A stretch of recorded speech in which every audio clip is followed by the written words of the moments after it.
all the cases that have been prosecuted at the ICC with rulings have been drawn from Africa.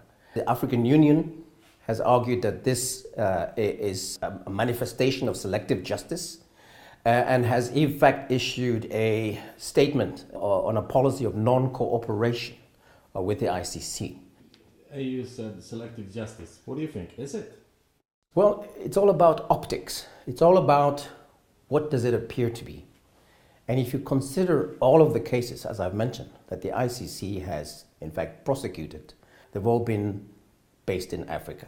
So just on the basis of appearance, perception, then that allegation, that suggestion of selective justice becomes itself evident, right?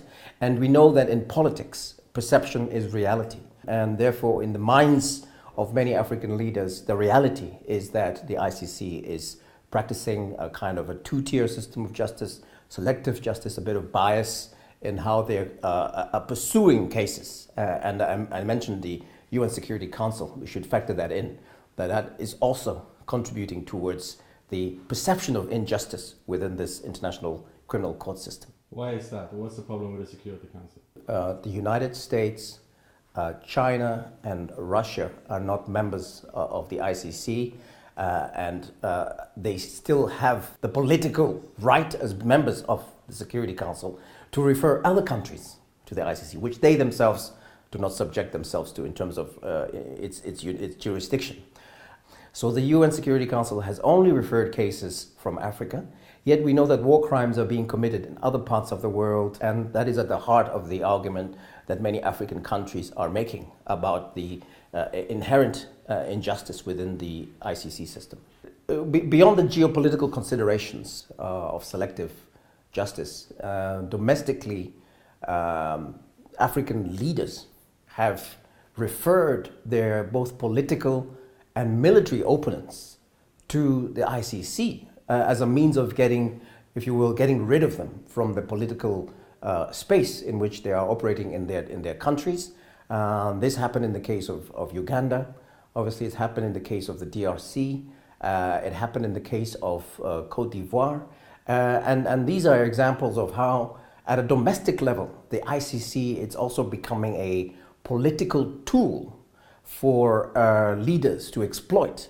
The politicization of the ICC is not a good development for the future of the court, because indeed leaders who know that they have committed atrocities and war crimes would be very cautious or even afraid to step down from power, because then they would potentially also be subject to the jurisdiction of the court and the manipulation of the referral system by whoever comes into power after them. So it is a very powerful factor that the politicization of the court also has created a situation where it is not viewed as a fair and just system, which is in fact a primary principle of any court system. It has to be seen as having moral probity and being above any potential political corruption. So I think the challenge for us going forward is to find a way to ensure that the citizens of the world feel a stronger connection with their multilateral institutions.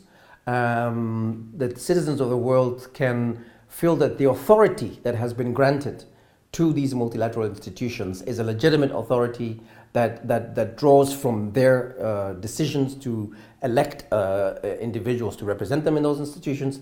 So the United Nations, for example, which has been in existence for 70 years, I think is now deeply facing this crisis of legitimacy, particularly if you consider 4 of the permanent 5 members of the Security Council are bombing in Syria in violation of the principles of the Charter. So it could be time for us to start thinking about dismantling the United Nations Security Council, which would help us to start thinking about, in the 21st century, in the second decade, how can we reconfigure global institutions so that they actually are deemed legitimate by the citizens of the world.